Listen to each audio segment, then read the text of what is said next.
You don't want what you think you want. Not really. You're so used to getting everything you want, and there's no seduction left in it. Everything, in theory, is accessible now. Uber Eats, dating apps, AI. Don't even get me started on AI. I keep seeing articles like this, and of course, a poem I wrote in 2022, also titled Seduction is Dead. And I'm starting to see a pattern. So, is seduction dead? What does that even mean? The definition of seduce on the dictionary is to entice someone to do or believe something inadvisable or foolhardy. And the other meaning is, of course, entice someone into sex. Now, I think seduction's kind of grown to mean a little bit more than that. Sometimes the bad decision, we want to make it deep down, really. We do. But also, seduction can mean joy in the process. Seduction, when defined by longing, pursuing, and enjoying that process, has been ripped away from us through technology, capitalism, control. Last year I abstained, this year I devour, Margaret Atwood. How many times have we all saved that to our vision boards? But how do we even begin to really devour within this hellhole? My credentials for making this video essay, commentary, think piece, existential crisis hybrid are: I'm a sex worker. I have been since 2021. That has changed shape a lot over time. I've dealt with compulsory heterosexuality, and a lot of the ideas around seduction in society are based in heteronormativity, so I have been actively unpacking that in my personal life. I'm queer. I don't quite have a name for how. My job is seduction. In a way, anyone who deals with the attention economy has the same job. We're directing attention through lights and visuals and sounds. Storytelling is about hiding secrets in plain sight, and I'm doing that right now. Part 2, defining seduction and where the hell did we go so wrong? Okay, so if you're new to me and my work, I love making connections, drawing conclusions, saying the shit that most people are too scared to say, and overall being hot while doing it. So welcome. The articles I mentioned earlier in this piece, they mostly talk about seduction as flirting, and they talk about technology, and yes, cosmopolitan sucks. Yes, dating apps suck. But I think this conversation is a little bit larger than that. Because I think the root of the problem isn't just, oh, we need to go outside more, which I do agree with. We do need to go outside more. We need to touch grass. We need to meet people in person. We need to bring back a little bit of romance and mystery and drama. And yes, those things are true. However, the articles say the solution here is to just flirt and go outside, but how are we supposed to do that when desire, as a concept, is a bit of a broken mess, fueled by systemic unconscious biases and social media? And social media, as we see it right now, is highly profiting off of polarization. YouTube less so, thank you, but still, it is. And one of these big polarizations that we see in social media, at least every day for me, within the spheres that I'm in, is the hatred of sex workers. It's just that, the hatred of sex workers. Social media is a prime space for judgment, unhealthy narratives for people of color, people who are queer, people who follow unconventional relationship models, people who are sex workers, of course, and anyone that society already doesn't like.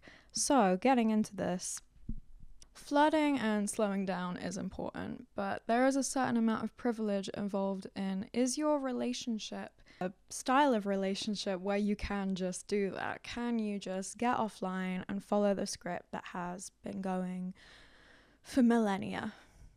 Are you in a heterosexual relationship? Are you in a conventional romantic relationship? Are you in a monogamous relationship? Are you white? What is your job? what's your background, how much money do you make. All of these things do affect our interpersonal relationships. The energy it takes to unpack these biases can be more draining than just deciding to not pursue interpersonal connection in the first place. In the discussion of sex, this usually means that we either end up fetishizing these much more nuanced aspects of our personality that shouldn't be reduced to just fetishes, or we take such a sanitized view on them that we resist being seen as desirable and sexy at all. We do not want to be associated with porn. We do not want to be associated with the industry. We don't even want to be associated with sex unless we do it in an incredibly private way. And of course, there is nothing wrong with wanting to be private with your sex life. But when you feel like you have to be private with your sex life because otherwise people are going to fetishize you, there is a problem. Right now, the polarization of hypersexualized versus sanitized puts sex workers in the crossfire when we're just trying to do our jobs. Unfortunately, the algorithm does profit off of rage bait, for lack of a better term, and nuanced discussions around sex workers who may be trying to create something that is outside of these boundaries are often repressed by the algorithm. So it's kind of hard to be perceived as more than just your job, but it's also kind of hard to change narratives around your job when all that gets seen is the rage bait. Dare I say that the hatred towards sex workers, more so recently, is the perfect distraction to what's going on in the world. I'm currently writing a short story based in early 17th century London, based in a brothel when the exact same thing was happening. Brothels within early 17th century England and London were being targeted. They were being targeted as a point of blame by the monarchy, and they were being targeted as a distraction from the political tensions that were already going on, because people couldn't control how politics controlled by the monarchy and by the government were going to turn out. But what they could control was hating their whore neighbor. Sex workers are easy to hate and have always been hated, whether it's in the 2020s or the 1620s. I'm just saying it's very convenient that it's happening while a lot of other things are going on politically. Sometimes this hatred towards sex workers can feel like activism when in reality it isn't. Conveniently, I think that the fact that I feel like seduction is dying, other people feel like seduction is dying, and sex work is being fueled by the great machine of social media, I do think that it is time to slow down and try and do something about it. I actually need a tea break because I can already feel the rage that this is going to create in both communities, and I am terrified, but I also want to talk about my perspective, and I also really want to talk about how we can tangibly do something about the mess that is interpersonal connection, and how the state of social media and the way sex work is presented on social media is exacerbating that. So for now, before I get into the personal shit, I'm gonna have a little bit of tea and maybe we can just chat.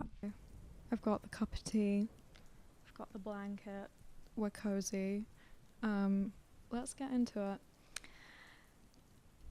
How the fuck are we gonna revive seduction in a hellscape? Let's just say it like it is. It is a hellscape. And outside of sex work, within personal seduction and interpersonal relationships, I no longer want to consider fawning to people who want to hurt me as seduction, because it's not, it's survival. Fawning is one of the 4 PTSD responses: fight, flight, freeze, and fawn. And I'm currently working on a little model that goes stay, listen, question, and thaw. So the opposite of fawn is to question, and that's what we're doing right now. My existence feels like protest sometimes. I've never fit into any box, and this isn't about like internalized misogyny repackaged into manic pixie dream girl angst, because I can understand how it might look like that. But I'm discussing discrimination from pretty much every institution I've ever interacted with or been a part of. Total social alienation, racism, homophobia, ableism, the works. But with these things in mind and trying to discuss seduction again, because we were on that, weren't we? What I'm saying is the privilege associated in approaching interpersonal relationships the way that everyone else does, it doesn't quite work that way when you don't have the same interests, resources, etc. When you exist outside of predefined boundaries, you have to find the names for your experiences. And representation, though we're working on it, often doesn't exist, and we kind of have to create the relationships and the life that we want to live. So we have to begin the work of trying to reinvent, redefine, and examine seduction as an energetic process through an intersectional lens.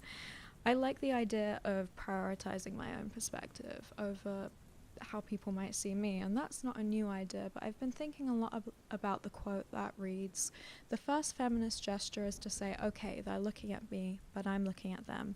The act of deciding to look, of deciding that the world is not defined by how people see me, but how I see them.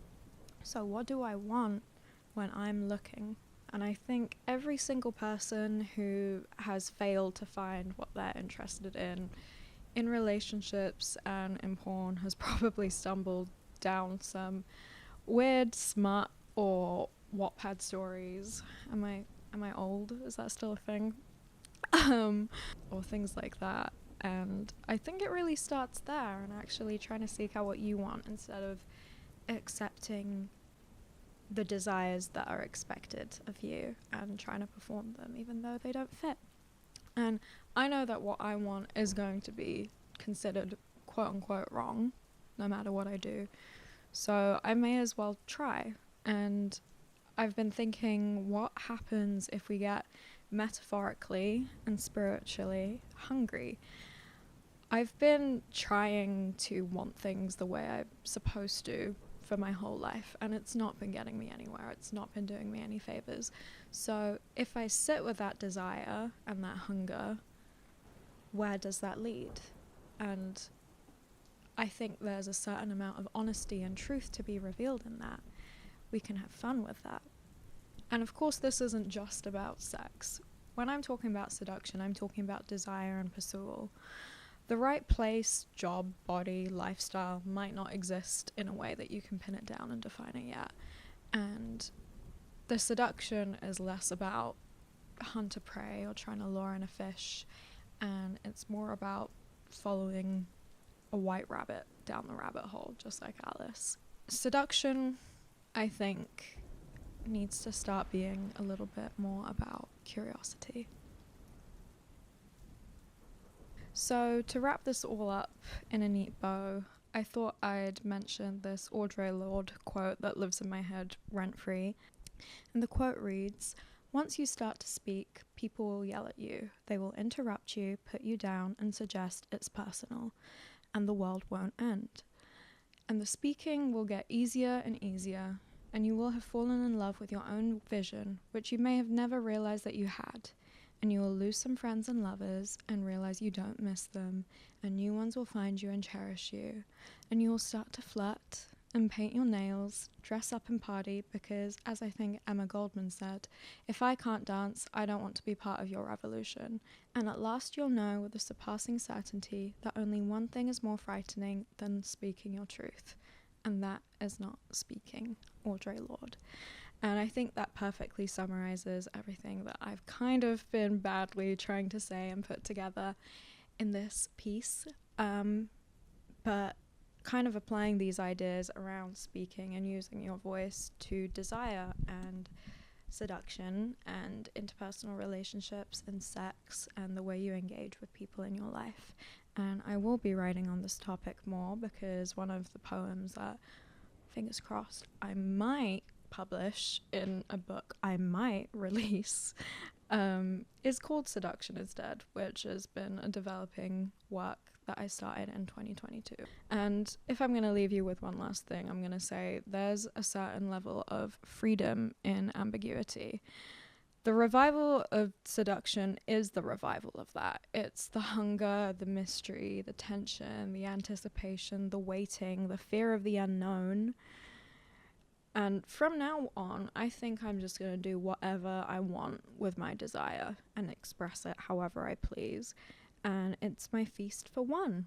But also, I feel like this might be just maybe, a little bit bigger than just me. And listening to the clock ticking and waiting through that divine seductive tension, I think this might be something that could help someone else. So, join me in my mini revolution that starts with the interpersonal and in close quarters and conversations over drinks. And even if this revolution is a quiet one, even if it starts with me taking a deep breath and learning what it feels like when things aren't given to me on a silver platter, because there is no reward in that, I think it's worth it. I think we have to revive seduction. Anyway, that was emotionally and physically a lot. I am gonna go for a pint. I hope you have a great day. Bye.